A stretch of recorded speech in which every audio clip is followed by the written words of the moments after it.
ஓம் சாய்ராம். என் அன்பு குழந்தையே, நாளை நல்லதொரு சனிக்கிழமையில் ஒரு அற்புதம் நடக்கப் போகிறது. இந்த சாயப்பா சொல்வதை கேட்டு சந்தோஷமாக தூங்கு என் செல்லமே. உன்னை தேடி வரப்போகும் நேரம் இதுதான். அதற்குண்டான காலம் வந்துவிட்டது என் செல்ல பிள்ளைக்கு. நீ என்னுடைய நாமத்தை சொல்ல சொல்ல உனக்கான நல்ல காலம் அடுத்தடுத்து வந்து கொண்டேதான் இருக்கும். ஆம் செல்லமே, உன் பகைவர்கள் கூட நண்பனாகி விடுவார்கள் என் நாமத்தை சொன்னார். நோயால் கஷ்டப்படுபவர்கள் பூரண குணமடைந்து வருவார்கள். இந்த சாயப்பாவின் உதியை தினமும் காலை மாலை உன் நெற்றியில் பூசு. நல்லதை நினை, நல்லது மட்டுமே நடக்கும். ஏனென்றால் எப்போதும் இந்த சாயப்பா உன் கூடவே தான் இருக்கிறேன். உன்னை வழி நடத்தி செல்கிறேன். கெட்ட பழக்கத்திற்கு ஆளாக வேண்டாம், அது உன்னை அழித்துவிடும். தீயவற்றிற்கு ஒருபோதும் அடிமையாகாதே. ஆம் செல்லமே, உன்னை மட்டும் நல்லா தெரிஞ்சுக்கோ. என்னை நம்பி இருந்தவர்களை என்றும் இந்த சாயப்பா நிச்சயமாக கைவிட மாட்டேன். கண்டிப்பாக உன் சாயப்பா உன் கோரிக்கைகளையும் வேண்டுதல்களையும் நிறைவேற்றுவேன். உன் வீட்டில் சுபகாரியம் நிச்சயமாக நடக்கப் போகிறது. அரசாங்க வேலையும் கிடைக்கப் போகிறது. சற்று பொறுமையாக இரு. நல்ல வாழ்க்கை துணை அமைய உள்ளது என் செல்லமே. மனதை போட்டு வருத்தி கொள்ள வேண்டாம், குழப்பம் அடைய வேண்டாம். ஆம் செல்லமே, உனக்கு வரும் ராஜயோகத்தில் நீயே பிரமிக்கப்படப் போகிறாய். உன்னுடைய வாழ்க்கையில் அதிசயம் தானாகவே நடக்கப் போகிறது. நமக்குள்ள இருக்கிற ஆசைதான் நம்மை பயணிக்க வைக்கிறது. சொர்க்கமும் இங்குதான் இருக்கிறது, நரகமும் இங்குதான் இருக்கிறது. இதில் எது வேணுங்கிறது என்பதை நீதான் முடிவு செய்ய வேண்டும். ஒருவருடைய எண்ணங்களை வைத்துத்தான் அவர்களுடைய வாழ்க்கையே அமையும். ஆகவே என்றைக்கும் எண்ணத்தையும் தூய்மையாக வைத்துக்கொள். ஒன்று மட்டும் நல்லா தெரிஞ்சுக்கோ, விட்டு கொடுத்தவன் வீழ்ந்ததும் இல்லை, அதனை தட்டி பறித்தவன் வாழ்ந்ததும் இல்லை. ஆகையால் அவசரப்பட்டு எந்த ஒரு முடிவும் எடுக்காதே. கஷ்டம் வரும்போது மிகவும் துவண்டும் போக வேண்டாம். அதை சரி செய்யத்தானே உன் சாயப்பா நான் இருக்கிறேனே. நல்ல வழியில் மட்டும் சென்று கொண்டே இரு. நினைத்த இலக்கை நோக்கி நிற்காமல் நகர்ந்து கொண்டே இரு. நிச்சயமாக உன் சாயப்பா உனக்கு எல்லாவற்றையும் நல்லதாகத்தான் செய்வேன். அப்படி இருக்கும் பட்சத்தில் இந்த சாயப்பா உன்னிடம் நிறைய விஷயங்கள் பேச வேண்டியது உள்ளது. எப்போதும் என் செல்ல பிள்ளை நீ, துவாரகமாயின் செல்ல குழந்தை நீ. தாய் தந்தை சொல்வதை கேட்பவர் நீதானே. அப்பொழுது இந்த சாயப்பா சொல்வதையும் செவி கொடுத்து சற்று கவனமாக கேள். எவ்வளவு துன்பம் வந்தாலும் அதை சமாளித்து தைரியமாக இருக்கிறாய் என்பதை நினைத்து நான் பெருமிதம் அடைகிறேன். சில இடங்களில் பொறுப்பாகவும் தெளிவாகவும் முடிவெடுக்கும் நீ ஏன் உன் பிரச்சனைகளை நினைத்து இப்போது உன் நிம்மதியை கெடுத்துக் கொள்கிறாய்? மற்றவர்கள் மேல் எரிச்சல் பட்டு வாழ்க்கையே ரணமாக்கி வைத்துள்ளாய். அதையெல்லாம் எப்படி சரி செய்வது என்று தெரியாமல் இருண்ட காட்டில் நுழைந்தது போல் இருக்கிறாய். இப்படி இருப்பதால் தான் உனக்கு வாழ்க்கையே நரகமாக தெரிகிறது. பயப்பட வேண்டாம். நான் உன்னுடைய பிரச்சனைகளை பார்த்து கொள்ள மாட்டேனா என்ன? உனக்கு ஒருவரை பிடிக்கவில்லை என்றாலோ, அவர்கள் செய்த காரியம் பிடிக்கவில்லை என்றாலோ, அவர்களை விட்டு அந்த இடத்திலிருந்து நகன்று விடு, அல்லது விலகி விடு, அல்லது அவர்களிடம் உன் முகத்தை கூட காமிக்க வேண்டாம். உன்னை காயப்படுத்தும் ஒரு விஷயம் பிடிக்கவில்லை என்றால் அவற்றின் நினைவுகளை மனதில் இருந்து அறவே துடைத்துவிடு. ஆனால் நீயோ மனதிற்கு பிடிக்காமல் அவர்களை ஏற்றுக்கொள்கிறாய். அது உனக்கே நீயே செய்யும் அநியாயம். ஏனென்றால் அது நீயே உனக்கு வேஷம் போடுகிறாய், உனக்குள் நீயே வேஷம் போடுகிறாய். அது உனக்கு முற்றிலும் நிம்மதியே தரவே தராது.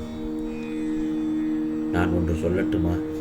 மனதிற்கு பிடிக்காமல் பழகுவதனால் மற்றவர்களுக்கு நிம்மதியில்லாத சூழலையே உருவாக்கும். அதற்கு பதில் நீ அவர்களை விட்டு நகன்று வருவது மிகவும் நல்லது. புரிகிறதா? அமைதியாக விலகி போவதில் தவறே இல்லை. ஆனால் அந்த அமைதியை அவர்களால் ஏற்க முடியாமல் இருப்பார்கள். காரணம் என்ன தெரியுமா? அவர்கள் உன்னிடம் சகஜமாக பேசி பழகிவிட்டார்கள். அவர்கள் உன்னை விட்டு விலக நினைத்தாலும் உன்னை காயப்படுத்த தொடர்ந்து பழகிக்கொண்டேதான் இருப்பார்கள். உனக்கு பிடித்த மாதிரி எல்லோரும் இருக்க மாட்டார்கள். சண்டை போட்டால் அமைதியாக விலகிச் செல், அது தவறில்லை. அவர்களுக்கு உன்னை விட்டு சென்றதாக தோன்றும். நீ அமைதியாக இருப்பதால் அவர்களுக்கே அவர்களுடைய தவறு செய்துவிட்டோம் என்ற உணர்வு வரத் தொடங்கும் அந்த சமயத்தில். ஆகவே இந்த சாயப்பா சொல்வதை புரிந்து நடக்க கற்றுக்கொள். உன் கவலைகளுக்கான மூல காரணமே யாரிடமும் அதிக உரிமையுடன் பழகுவதுதான். நான் என்ன சொல்கிறேன் தெரியுமா? எதிலும் சற்று இடைவெளி விட்டு பழகினால் துன்பத்திற்கே இடமில்லை. நீ தேடிச் சென்ற காலம் அனைத்தும் விலகி, அனைத்தும் உன்னை தேடி உன் வருகைக்காக காத்திருக்கும் நேரம் இதோ உனக்கு வந்து விட்டது. மனம் தளர வேண்டாம். ஆம் செல்லமே, உன் எதிர்மறை எண்ணங்களை கைவிட்டு விடு. நிச்சயம் உன் வாழ்க்கை வண்ணமயமாகப் போகிறது. அடுத்தவர்களால் உனக்கு நன்மை எதுவும் இல்லை என்று மட்டும் செய்யவே முடியாது, நினைக்கக்கூடாது. இன்று உனக்கு இந்த சாயப்பை நிறைய அறிவுரைகளை கூறியுள்ளேன். நான் சொல்வதையெல்லாம் கேட்டு நட. வெகுளியாக இருந்து விடாதே. ஆம் செல்லமே, வெகுளியாக இருந்து விடாதே. உனது அன்பான குணத்தையும் அப்பாவித்தனத்தையும் அவர்கள் தெரிந்து கொண்டார்கள். பொருளையும் நம்பிக்கையும் நீ இழந்து விட்டாய். அந்த கெட்ட காலங்களை நினைத்து பார்க்க வேண்டாம். அவையெல்லாம் பஞ்சு மத்தியில் உனக்காக வைக்கப்பட்ட முட்களை போல குத்தி கொண்டிருந்தன. ஆனால் இனி காலங்கள் எல்லாம் மாறிவிட்டன என் செல்லமே. இனி வரும் காலங்கள் நாளைய பொழுது உனக்கு நல்ல பொழுதாக விடியப் போகிறது. இந்த சாயப்பா உன்னை கையை பிடித்து தூக்கி நிறுத்துகிறேன். உலகில் உண்மையான உறவு என்னை தவிர வேறு யாரும் இல்லை என்பதை நீ புரிந்து கொள்ள வேண்டும் என்பதற்காகத்தான் சில பொய்யான உறவுகளை உன்னிடத்திலிருந்து விலக்கி வைத்தேன். நீ ஆனந்தமாக இருக்க வேண்டும் என்பதற்காகவே இவ்வாறெல்லாம் செய்தேன். ஆனந்தம் மன மகிழ்ச்சியை தரும். உனது கோரிக்கைகள் அனைத்தும் நிறைவேறிய பிறகுதானே மன மகிழ்ச்சி வருகிறது.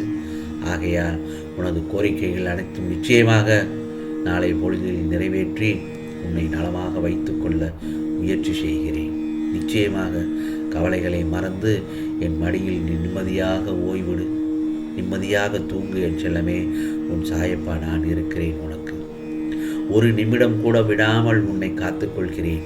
கண்டிப்பாக உனக்கானவை பூர்த்தி செய்யப்பட்டு உன் கனவில் இந்த சாயப்பா உனக்கான பல ஆசீர்வாதங்களை வழங்குவேன். அந்த நாள் வெகு தூரத்தில் இல்லை, நாளைய பொழுதுதான் மிக மிக அருகில் வந்துவிட்டது. உன் உன்னதமான நம்பிக்கை பொறுமையை நான் நிச்சயமாக அறிவேன். இதோ உன் சந்தோஷத்தில் என் சந்தோஷமும், உன் துயரத்தில் என் கண்ணீரும் இருக்கிறது. உன் சண்டையில் என் மீது கொண்ட உரிமை தெரிகிறது. அடம் பிடிக்கும் போது உனக்கானது நல்லது கெட்டது தெரிய வேண்டும் என்ற பொறுப்பு எனக்குள்ளது. இன்னும் சற்று நேரத்தில் நாளைய பொழுதில் நீ எதையெல்லாம் எதிர்பார்த்திருக்கிறாய் அதையெல்லாம் உன்னை தேடி வரச் செய்வேன். ஆம் செல்லமே, உனக்கான பொழுது நல்ல பொழுதாக விடியப் போகிறது. நிம்மதியாக தூங்கு என் செல்லமே. நிச்சயமாக உனக்கானதெல்லாம் நல்லதே நடக்கும், நல்லதே நடக்கும். ஓம் சாய்ராம், ஓம் சாய்ராம். ராம்ஜி அருள் கிடைக்கட்டும்.